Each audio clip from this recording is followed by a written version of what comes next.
It's playoff time, and it's time for Jamey's start of the week. Brock Purdy hasn't done much this season. He's been injured for most of it. He's only had one, maybe two really good games.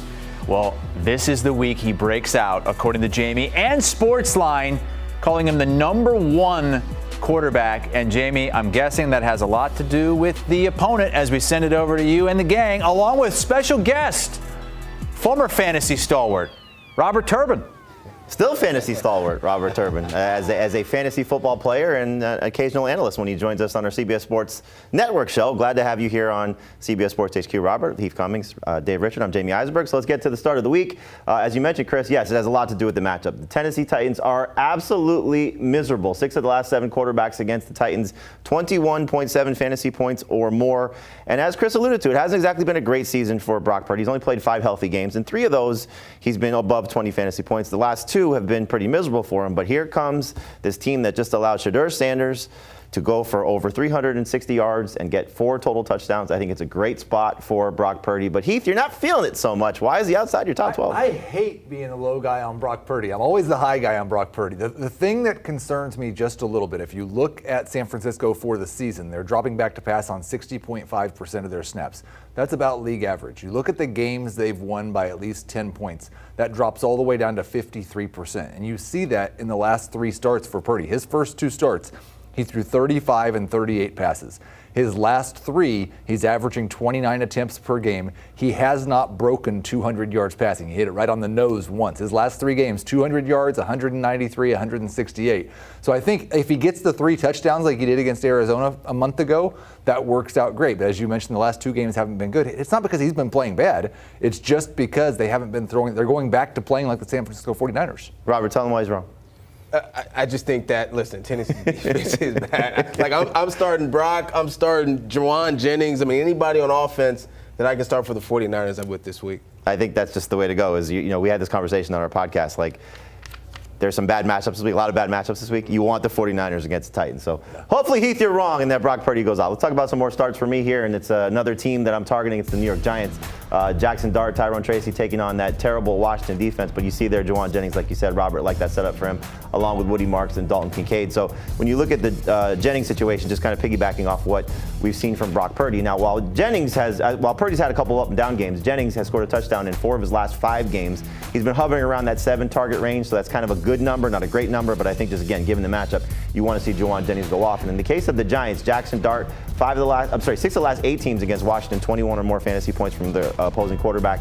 And Dart's coming off of his worst game. Last time we saw him, week 13, only 15 fantasy points there. But I'm hoping he'll run a little bit more. I'm hoping we see a little bit more of the old Jackson Dart. But Robert, when you look at this Giants offense taking on this Commanders defense, another just easy situation, target these players? Yeah, I think so. Tyrone Tracy concerns me a little bit, though, only because I don't know how much work he's going to get. Right. Sometimes he gets a lot of work and he's productive, and other times he doesn't. Devin Singletary. Yeah, right? And so that's the only part that concerns me in terms of the New York Giants and their offense. But, if you're looking for a tight end, I think Theo Johnson could be a good opportunity. Good call, Robert. In the middle of the field against the Washington defense as well. 8 targets last time we saw Theo Johnson. Just in the case of Tracy, the first 2 games with Mike Kafka when he took over, he had over 20 total touches in both of those games. The third one was that Patriots game where he left with that hip injury. So hopefully the touches are there from him. All right, Dave, you haven't said a word yet. Let's get to your starts for the easiest segment for me. Let's get to your starts for Week 15.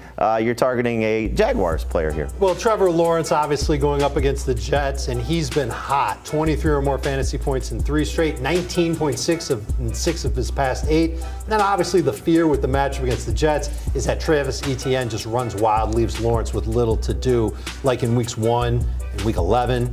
But look at this, man. 21 or more fantasy points, 6 of his 10 games, including each of their past 3 when Jacksonville has scored 21 points. Their implied team total, Heath, I'm reaching into your bag for this, 26.5 for Jacksonville against the Jets. So they're expected to score a lot of points. I think Etienne gets his. I think Trevor Lawrence has a solid game. Top 12 quarterback, I'd rather start Brock Purdy. Devin Neal impressed last week, and he was actually pretty good the week before that as well. 9.9 or more PPR points each of his past 3 games. 17 or more touches, Jamey, in each of his last 2. The Panthers have allowed at least 4 yards per carry to running backs in each of its past 6 games, with 1 or more touchdowns in 3 straight and 5 of its past 6. I think it's a great opportunity for Devin Neal to keep going. And you see Kyle Pitts on this list. It took 5 years, but here we are, 14.9 or more PPR points in 3 of 4 games with Kirk Cousins. I think we're going to see Kyle Pitts have himself a good game against Tampa Bay on Thursday night. Robert, when you look at Devin Neal and the absence of Alvin Kamara, has he impressed you as well? Yeah, he really has. And, I mean, just outside of a fantasy standpoint, you're a young guy. You're finally getting your opportunity to feel what it's like to kind of be the workhorse, and that helps a back. I mean, that helps a lot of guys in every position, but to really get that feel that rhythm, that timing with the offensive line, Devin Neal has really come along. He's got a bright future. But let's stay with that as we show Heath's starts, and just Trevion Henderson's a guy that Heath likes. We've been trying to figure out this Patriots backfield for the entirety of the season. Coming off the bye, we see this a lot with rookies. Can this be the jumping off point for Trevion Henderson? A huge game against the Bills. I think we've already kind of seen Trevion Henderson take off at some point this season. Ramondre Stevenson brings that downhill in between the tackles ability. Trevion Henderson brings the home run. It's a nice 1-2 punch, I think. Yeah, I mean, a lot of times watching Ramondre run, it looks more like he's running uphill than downhill because of the speed he's going. But I just think Trevion's been so much better. 4.8 yards per carry compared to 3.2 for Ramondre. And they've continued to, when they get down to the goal line, they'll give it to anybody but Trevion Henderson, it seems like. And they failed a lot in their last couple of games in those short yardage situations. This is a perfect opportunity to unleash him. And if they don't, if Mike Vrabel continues to be frustrating to all of us, he's shown us a floor even in this role of around 11 PPR fantasy points. There's not very many running backs that have that type of floor and the upside that he has against Buffalo. So I do want to start him as an RB2. And then I'll just, right off of what you said about Jackson Dart, 50% of his passes this year have gone to either Wan'Dale Robinson or Theo Johnson. It's just a complete funnel to those guys. 28% target share for Wan'Dale, 22% target share for Theo Johnson. Start both those guys and feel really good about it. And start the quarterback that's going against him. I think that's maybe the one difference. You get the Jacksonville Jets game where we worry about the pass volume. You got the San Francisco-Tennessee game, you worry about the pass volume. These are just 2 of the worst defenses in the NFL, number 3 and number 4 against opposing quarterbacks. We may have an exciting shootout between 2 teams that are going absolutely nowhere. Hopefully the weather holds up, but yeah, you're right there. In the case of Wan'Dale Robinson, 53 targets in his last 4 games. It's just been so much fun to see how much attention he gets. Sometimes it's good. Sometimes, unfortunately, we don't get the best of Wan'Dale Robinson, but as you see, we all like him as at least a starter in 3 receiver leagues. All right, let's transition from the starts to the sits. I'll go first here, and a lot of these guys that I'm looking at here, in the case of David Montgomery, in the case of Christian Watson, for example, touchdown or bust type of guys. Now, Montgomery has scored each of the last 2 games. It's been against some tough opponents. But now you're looking at a Rams team that's allowed 2 rushing touchdowns to opposing running backs so far this season on the ground. And Montgomery has been 10 touches or less each of the last 2 weeks. So, Robert, I'll ask you this, and you can talk about Aaron Jones as well. When you look at these 2 running backs here, Montgomery going to need to score, and Jones, last week, another situation where we saw a shared backfield between Jones and Jordan Mason. Yeah, tough to trust either one of these guys. If you had to lean towards one, I'd probably lean towards Aaron Jones just because overall Dallas's defense hasn't been quite as good as the LA Rams. The LA Rams got one of the better defenses. But when you're talking about guys who need a touchdown in order to have production for you in your fantasy matchups this week, I don't know if you can lean on any 2 of those. So I'd sit them as well. Yep, totally agree. And then Watson just dealing with maybe Patrick Surtain, but a defense that has allowed only 5 receiving touchdowns on the season. He's going to need to score, and that's kind of what saved him. It's been good, but he just going to need to find the end zone in this match. All right, Dave, let's talk about some guys you're looking to avoid this week, and it's the guy throwing to Christian Watson along with Jalen Warren, someone you're looking to avoid against what's been a very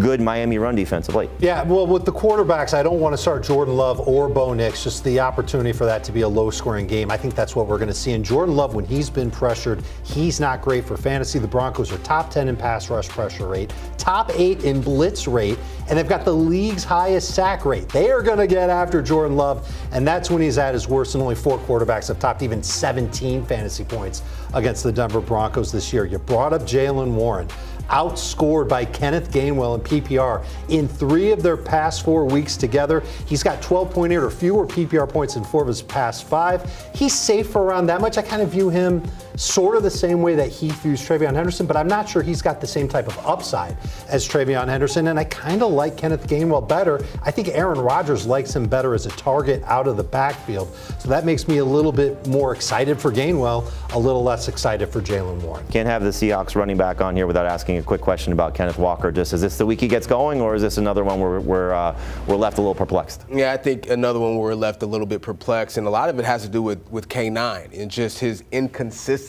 out there on the field, and you know, you never know how much he's going to get the rock. Sure. And he's got a good defense, but I think we're going to be left perplexed again. Just unfortunate because he gets the work, he doesn't get the touchdowns. Zach Charbonnet is there. It's just not fun for fantasy managers. And speaking of not fun for fantasy managers, you also don't like Bo Nix, Heath, but Kareem Hunt, a guy that's found the end zone quite a bit. Is he going to score this week against the Chargers? I think he's a slightly better version of what you said about David Montgomery and Aaron Jones, although they seem to be, for some reason, working Isaiah Pacheco back more into the mix more. So he's not even a workhorse running back. He just has to score a touchdown.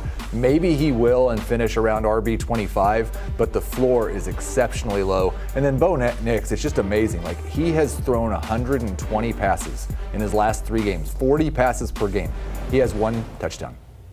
Goodness. 120 passes, 1 touchdown. And guess what? Now you get the Packers. No chance. I don't really want to start Bo Nix in a 2-quarterback league. It's very difficult, you know, especially as you see, we're kind of all out. Even Sportsline doesn't really like him as a starter in 1-quarterback leagues. But yeah, it's been they're winning. They're just not getting it done from a fantasy perspective. So there's your starts and your sits for Week 15. We appreciate Robert Turbin joining us. Make sure you check out our Fantasy Football Today podcast, wherever podcasts are found. We just fell a little bit short in the 64.com, finished second in the best 64 podcasts in the world. Next time we'll do a little bit better, and we need your help. So make sure you check out the Fantasy Football Today podcast, wherever podcasts are available.